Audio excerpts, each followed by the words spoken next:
Hello, and thank you for tuning into the Mobility Bros. Yes, let's go.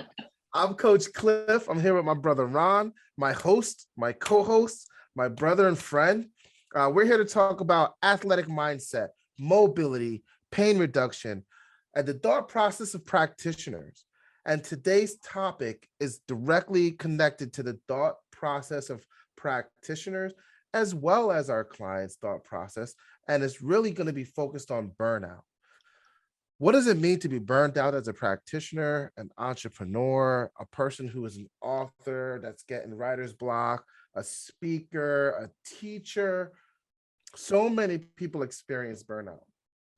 And so we're going to take it to a specific place where we can talk about working with our hands, working with our clients, trying to build our businesses, and how we've experienced it, how we've worked through it, how we've learned from it, and all the special things. Ron, how are you doing today, man? Bro, I'm doing super fantastic. It's all good, man. And as always, it's an honor and pleasure to be here on our podcast, episode 4. And it's gonna be awesome when I say it's gonna be episode 100. We're gonna get there. But always doing great and always love showing up and seeing how I can provide value. And this topic is something that I could definitely relate to. It's something that I personally experienced in a couple of situations. And this is what we're here. We're going to talk about. And there's a guy that I follow. His name is Isaac Osborne, and he has the Posterior Strength and Mobility podcast. And it was interesting because I listened to, he did a segment on burnout, and he shared his experience and what that is. And he was someone who was working 70, 80 hours a week and not able to spend time with his wife, kids, and his dog and do the things he loved. And he talked about what you need to do to adjust from being burnt out from what you're doing. And this is something we love doing as far as helping people and being hands-on with our clients and showing them value and showing them love. And it doesn't really give them any benefit if we're burnt out as practitioners. We're doing the zombie. Okay, exactly. Do this with your arm. Do that. Do this mobility move, and you don't have that energy and that excitement of what you love to do if you're burnt out. So true. That's such a true point. It's a right on point, and it affects so many of us in so many ways. I've personally felt it really overcoming a business obstacle. I've also felt it as a father, the relentless pursuit of trying to be a good dad and be there for your child, and managing discipline with structure, with the need to build up this little self-esteem. Um, it's connected and hit me in so many different ways. When it comes to the fitness business and being burnt out because of the fitness business, it wasn't even really the members, right? I had to juggle members and their personalities, trainers, business partners and their personalities. And that was tiring. There was some physical stuff that occurred at times. It was just really a lot. But when the fitness studio got a flood, it was July 29th, 2019. It was literally the 1st of July. It was a Saturday. And we go in there and the main pipe burst in the daycare above us. And it was flooded so bad that the daycare above us looked like there was a thunderstorm in it, and it rained down in our studio. Wow. There was at least 4 or 5 inches of water that came out from the ceiling of the daycare above us. The water burst through doors and windows, pushing desks and papers everywhere. Oh my goodness. Our Bose system that was in the ceiling, that was supposed to be what we used to like pump up the music and get things hype, that was on the floor swimming. It was a mess. And I remember sitting there that day thinking, this is insane.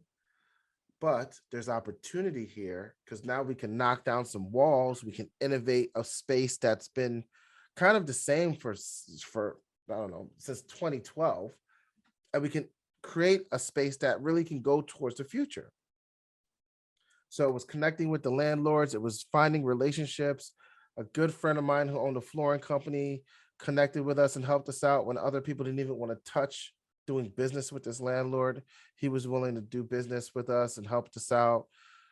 We got the ceilings moved out. I was in there every day. And while I was doing that, I connected with a client of mine who knew a physical therapy location. And his physical therapy location was not big enough to house all of us. So the flood happened. It was July 2019. The upstairs flooded. We basically had a condemned building, and I had a physical therapy location that I partnered with, moved all of the clients over there, trained them until January, got back into the studio after remodeling and redesigning and building relationships. It wasn't fully finished, but I was able to get my clients and my trainers back, a couple of people. And then, of course, March happened in 2020 and everything got shut down. And so I experienced that burnout during that time of getting there, but I didn't realize I was burnt out until everything stopped because I was so exhausted that I wasn't, my sleep schedule was completely off. My eating schedule was completely off. My emotions were everywhere. I was still trying to innovate. So I was still working with clients online and growing the business online and doing Zoom workouts and calling people, whatever I could. But the energy, the passion, the drive to try to stay connected was just weaning. And I'm grateful that everyone stopped because it gave me an opportunity to stop and rest and just recover, you know. And it took Absolutely. me, I feel like it took me a half a year to figure things out, right? It took me a half a year to figure out how to get my bills paid. It took me half a year to figure out how to, get my unemployment, but we were getting these unemployment checks as even though we were businesses. So that kind of took some pressure off. Yeah, it's huge. People weren't calling me on the phone like, pay your bill right now. That took some pressure off. Yeah. And all that pressure that was removed allowed me to just find myself again and ask myself, like, what type of impact do I want to make? Like Yeah. where do I want to really, like, just is my impact just this little space in Warren, New Jersey, making 200,000 a year? Like, yeah, it's great. I'm not complaining. A kid from my space coming from the Bronx and all the things and watching, being there when my uncle was murdered and all the things that I experienced. Mm-hmm. Yeah, that was cool. But I realized it's not about the money. It's about the impact. How much more can I do? How much This value you time can that I bring. have. Yeah. So that's why I'm grateful that I had the time when everyone got that time and I used it to recover from burnout. How was your experience? So, so I have a couple experiences from burnout. So my first experience with burnout was I was working for a gym called Precision Fitness, and what I was doing, I was still working full time for Connecticut Department of Corrections. So it was like me, I would come home after working full time. I'll spend maybe an hour at home, maybe. And then I would go to the gym 4 to 5 hours. And I was the evening trainer on site massage therapist. So there were nights I wouldn't actually get home until like 10 o'clock at night. And I was doing that Monday through Thursday. Friday nights I did not go into the gym, but Saturday I was there from 7, 8 o'clock in the morning to 12, 1 o'clock in the afternoon. So I was this big chunk of me being there. And kind of a similar situation, where I guess sometimes you don't realize when you're burnt out, when it's like I was at that gym for 7 years and I was doing that for 7 years, but I was caught in this like robot like phase of just doing and going, doing and going and doing and going. And then after 7 years, my wife just said to me, she was like, I need you home. And I was like, well, what are you talking about? And she was like, well, you're always gone. She says, you've been doing this for a while and you're never home. And it just like hit me. I was like, oh my goodness. Here I am doing what I'm thinking I'm doing my thing. And then I'm thinking, you know what? This is crazy. So I I pull my boss aside and I say, listen, my wife, and initially I made it about her, and I just said, my wife needs me home. But when I took that time, where when I came home and I had nothing else to do outside of, just go to work, I was like, oh my God, I I was really just go, go, go, right? So just like you, I made an adjustment, right? I said, you know what? I'm still passionate about this. I still want to do this, but I need to adjust. So I have a raised ranch. So some of you may know what a raised ranch is, some may not, but it's kind of like one of those houses that with the basement's above the ground. And when you walk in, typically most raised ranches have like, when you open the door, they have immediately downstairs basement and go up right up into the upstairs, right? So I just had this huge space, and I've always had a little bit of equipment down there and not a whole lot. So I decided to invest. I probably put in about $5,000 to $6,000 worth of equipment down there. I took threw a bunch of junk away, and I rubberized the entire basement, put rubber flooring in the entire basement, and got some equipment. It took me time to accumulate a lot of it. I didn't buy it all up front, but I got everything I needed. And I just said, you know what? I'm going to pick 2 days a week where I'm going to do training. So those 2 days a week were Monday, Wednesday, and I'm going to do 3 hours. I'm going to do 3 hour slots. So the slots were going to be 5, 6, and 7. So 7 o'clock was going to be the last slot, 7 to 8. And then I said, you know what? I still want to make sure that I'm getting hands-on with massage. So, dude, I went old school, man. I said, you know what? I only want to work Saturday mornings. I only want to do like an 8 to noon. And my wife was pretty used to me working on Saturday, so it wasn't a big deal. It was just a short time during the week. So what I did was I got a pair of slacks. I got a shirt and tie on. I printed off a list of physical therapy and chiropractic offices between Connecticut and Rhode Island. And I printed up a bunch of resumes, and I went knocking on, I went right in and just start dropping off resumes and talking to people, right? Old school, right? None of this, I got an email and Face to face. dude, I went face to face, and um, some people thought I was crazy, like, oh man, who are you? Like, I'm here for a job. We ain't got no openings. Well, I didn't know if you knew but You don't know me yet. you don't You know might me not yet, have right? an opening, but I might be the opening. You got to I might, meet me. You got to see right, me. right, right. But the thing is, too, I was only looking for Saturdays, right? Just wanted Saturdays. I didn't want anything else during the week. Yeah. So the last place I dropped off a resume was a chiropractic office down the street. I actually knew the chiropractor and the office manager, and the office manager said, it just so happens we're looking for somebody on Saturdays. Wow. And I've been there for 8 years. So I've been working Saturdays there for 8 years. The beginning of this year, I just added in Tuesday afternoons. Wow. But yeah, I made it work, right? So I was home. It ended up getting to the point where I had up to like 12 clients I was personally training at the time. So it was Monday, Wednesday, no other time. And I had, Tuesdays, Thursdays, and Friday nights off. And even though I was busy with clients on Monday, Wednesday night, I was home. My wife got to see me. If my wife wanted to ask me a question or something, she can come downstairs. So I was there. So it was like, I didn't realize how much of an impact it took on my family, me not really being home. That's And beautiful. yeah, Wow. yeah. It's an amazing story. And so many questions come to mind as I really sit back and listen, not just listen to ask questions or listen to respond with my own, because that comes up, right? Like, oh, I remember when I was sleeping in my car at work. But when I listen to see how you've overcome your struggle, it's like, was there fear in investing the $6,000+ in equipment and rubberizing the floor in the basement? Like, was there fear in shrinking your availability to just the 3 days versus giving all of your time and all of your energy? Like, how was that for you? So to answer your question, no. Um, I, Good.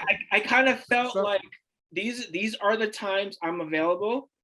If you can't come, you can't come. Like I'm not going to come out of what I decide is gonna work for my family, for me yeah. and my family. And as far as investing that much money, it was over time. Like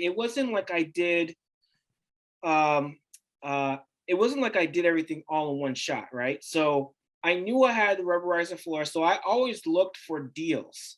So the best place I went to was the Tractor Supply place, man. I was like, dude, I Yeah. remember going online looking for professional flooring for gyms, and for a four by six flooring, it was like $80-$90 a piece. Mm. I went to the Tractor Supply place for the same exact thing where a 1,200-pound horse stands on. It was $40, That's a, 42.99. That's exactly what I paid. oh my gosh. So what I did was I was like, okay, I just bought two or three a week. I didn't go. I mean, I ended up out the door. I spent $800 to do my whole basement. And then Craigslist and Facebook Marketplace, man, I bought everything mostly secondhand. And if I couldn't find it secondhand, I did my squat rackets from Dick's Sporting Goods. But there's a place right here in Rhode Island called Perform Better, and those guys are phenomenal, man. Yeah. Dude, if it, I had a guy, he says, "Don't buy from the catalog. Come see me directly," and he would hook me up. Wow. And it's only 45 minutes away from me, so I would just drive up there and just pick it up. Yeah, I've had Perform Better magazines and weights and Rogue weights from there. Like, those are Yeah. amazing. That's So just awesome. over time, and then so I mean, and I had and it really just came down. I had everything when it came down to it. Everything that my gym was a performance gym. So everything they had in that gym, I had in my basement. Exactly. So so just really just understanding it, when you're experiencing practitioner burnout, it's just really understanding how to adjust, right? Because if you are someone has a family, you want to know you're going to have to adjust to whatever it is. Like you don't want to get so burnt out where you're not spending time. The gentleman that I mentioned before, Isaac Osborne, who I'm following, a couple of questions that he asked himself was, what do you do when you are experiencing burnout? Another question is, if you are feeling a form of regret in working 70 hours a week, um, you need to what do you do to readjust, right? So Yeah. those questions kind of go hand in hand, right? So it's like, when you're experiencing that, you literally have to take a step back, and sometimes you may have to come to a dead halt and just stop what you're doing just momentarily, just to say, okay, how can I readjust? I gotta find out the things important. And it's just not family, it's your health too, right? It's your health. You got to put the gas mask or the oxygen mask on yourself first, right? Right, right, right. Got to put it on yourself first before you put it on someone else. It's your health and what you like to do. Like I love doing jujitsu. I love doing martial arts. I love working out. I love doing stuff for myself. But if I'm so focused on other people and working 14, 15 hours a day, I can't do any of that stuff. Yeah, yeah. And it sounds like, to answer those questions, you had a plan. I'm experienced in burnout. You were saying, at first I put it on my wife, but she really was the eye opener to show you, like, look at how your life is. Do you want your life to go on another 7 years like this? And you said no. And so the fact that there was no fear, there was excitement, and there was energy in you changing your path so you could have a more balanced life, so you could see your family, right? That takes experience. Did you do that when you were first started training? Like, when did the transition between experiencing burnout and then changing it happen for you in your like career? Was it earlier in your career, or did you have to have some experience and understanding Oh, of? it was definitely experience and understanding, man. And it was just, I got certified as a trainer before I got licensed as a massage therapist. So I got certified in '07. But even when I first started out, everything was light, right? I started out at YMCA. I was working twice a week, 4 hours Mm, at Y, right? Just to get my feet wet. And when I started there, it didn't have any effect on my family or anything like that because it was just twice a week. You know, I was out before I was home by 9 o'clock, and it was just getting that experience. And and it was usually like I think it was like a Tuesday and then like a Saturday morning. It was like spread mm, out. mm. And then Yeah, yeah. and then when I how I got introduced with working at the performance gym was Todd Campio, who owned Precision Fitness at the time. He I got to know him on Saturday. He would come in on Saturday mornings at the Y. He was part of the board at the Y, so he would go in and do workouts and stuff. And I just saw him doing stuff I'd never seen before. So I just went up to him and just said, "Hey, what you doing?" You know, Like, what? Why the hell you doing that? yeah, I was like, he's doing all this like plank Superman stuff, and I'm like, okay, I don't know what all that is, you know. All I knew was how to do this in personal training, you know, some dumbbell flies, you know. So we hit it off. We really did hit it off, and then he offered me a job, and Mm. I was one of his first people to start, and I was his guy for a long time, his evening guy for a long time. And then as his business grew, he actually added on more trainers and stuff like that, um, and additional massage therapists and stuff like that. But yeah, man, That's and that's so the time. interesting, man. Yeah, and that I would say that was probably around 2000. I'm gonna say maybe like 2008, nine. Okay. Yeah. Okay. So like a Yeah. year or 2 years after your cert, and then you've gone through this experience, and then all of a sudden you're 7 years in, and your life looks like you're on the rat race wheel, right? Yep. And things are churning and churning, and you're like you said, you mentioned like I thought I was doing my thing. And sometimes that's what it is. We think that we're doing our thing, right? We're grinding, we're doing what's necessary to support our family, but there's no energy for ourselves. There's no energy to stay healthy for ourselves. I know some practitioners that are so burnt out that they don't even train themselves. They don't stretch, they don't do anything. They just coach, coach, coach, coach, coach. Yeah. And it's like you're not even able to absorb your own practice. I was there when I was burnt out. I was coaching more than I was able to take in myself. And people would question me and say things like, "You don't even look like a trainer." And I was like, "What is that? What does that even mean?" But I think it meant because I was burnt out, because I Yeah. was exhausted, because I was giving so much that I wasn't even able to take on my own advice. And that my advice was good enough that if I took my own advice, I'd be a monster.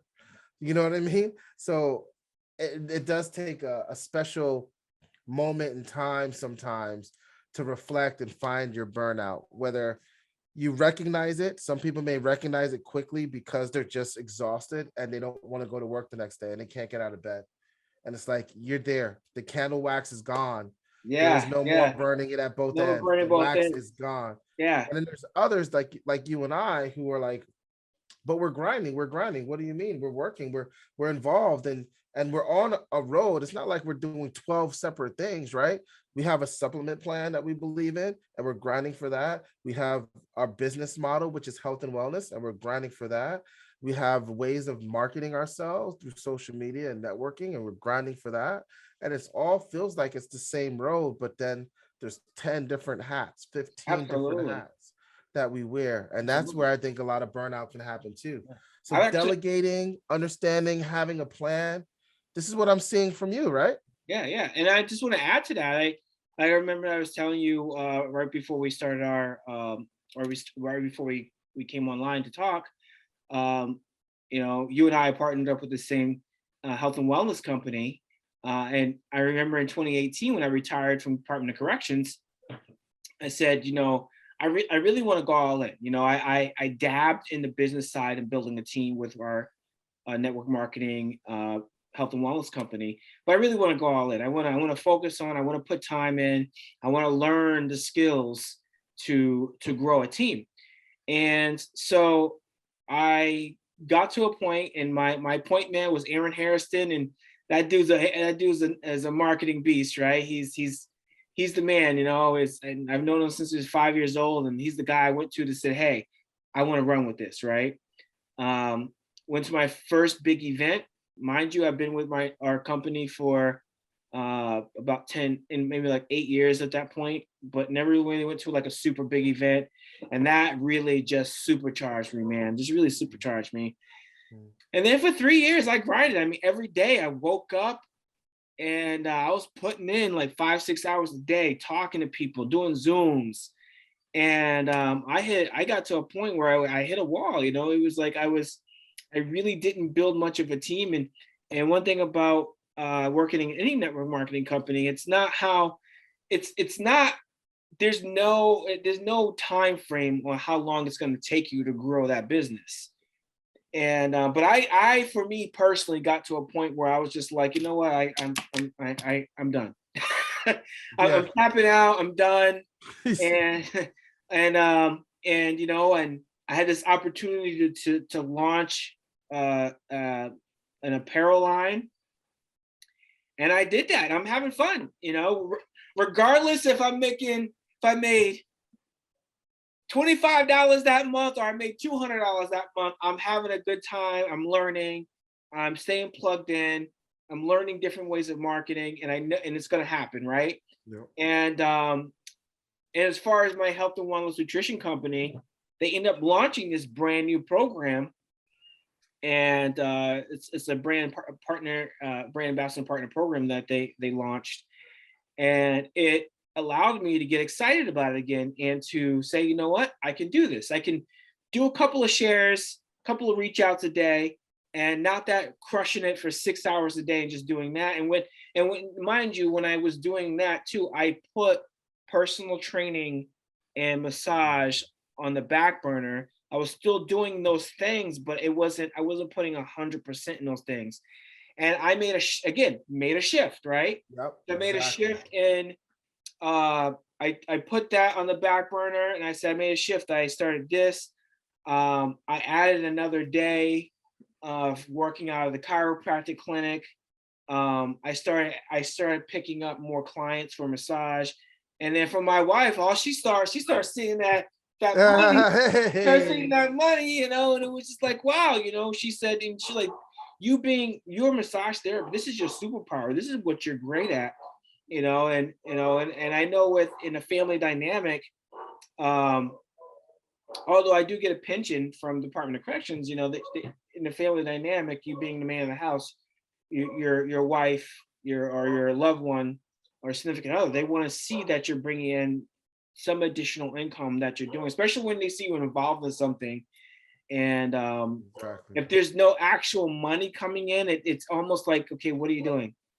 It's a And hobby. yeah, it's more of a hobby, right? And it's an expensive hobby because there's money going out, right? Because Yeah, no matter what network business you're in, it usually costs money to be a part of that group. So absolutely. you're paying monthly dues, or you're buying supplements or products or services or something to be a part of that ecosystem. And it's draining. So I love that part of it. And I really want to touch on that real quick. The fact that it takes a partnership to understand where things are going. And sometimes you have that in your siblings, sometimes you have that in your girlfriend or your spouse or your significant other. And it's important to know where you're going and how you're surviving and how you're stepping forward and making progress, right? Because burnout doesn't, it stops feeling like progress after a while. And the major things that I'm noticing and I can relate to in my own life, and even in the podcast that you're listening to and what you're expressing yourself, is that there needs to be a switch. Because if you were going the same route that you were going, one, you would have lost love for the supplement company that we're both partnered in. You would have lost love for building a team, which is essential to building business. You might not have gotten into UConn, which is where you're working out of now, which is Yeah. Oh yeah. amazing. You go. Let's go, Let's right? go. And so you're still having fun, enjoying the people and the relationships you're building, and understanding what it means to build teams in different ways and in different aspects and for different businesses and business models. And you're recognizing what excites you, what energizes you. That's awesome. And that's what I'm trying to do too. I'm getting involved in the things that energize me because it takes a lot of time to step out when you have a 5-year-old with the flu and your wife is juggling work as well, right? I need to give her time so she has a peace of mind and vice versa. So, how do we manage all of this stuff? And it really does take having a plan of action, organizing yourself even more. I know I can be better at organizing myself because of all the things I'm involved in. Saying no is okay. Maybe things that I you actually want to did a do. podcast. I did a video on that, extra video on that. Yeah. Yeah, yeah, good. Where's the video? It's somewhere in my Facebook page. All right. Now, how do they get to your Facebook page? I'll send it to you. I have to find it. I do so, and that's the thing. I do so many videos every day, so That's what's up. it could be like dug deep Tell the under. people where to follow you, man. Tell them where to look for you if they don't already know. Yeah, so you can follow me on Instagram, um, under B Legendary Athletic Apparel. So it's BE underscore legendary underscore athletic apparel underscore. And then on Facebook, you can find me as Ronald Hilton.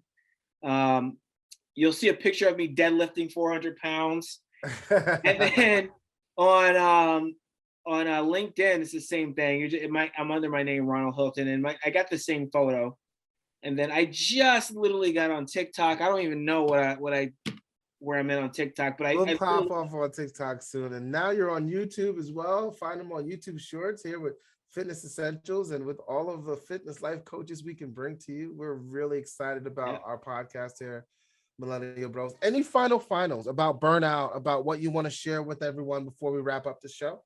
Yeah. Um, if you're a practitioner or someone experiencing burnout, really just take a step back and say, I need to evaluate what's going on in my life.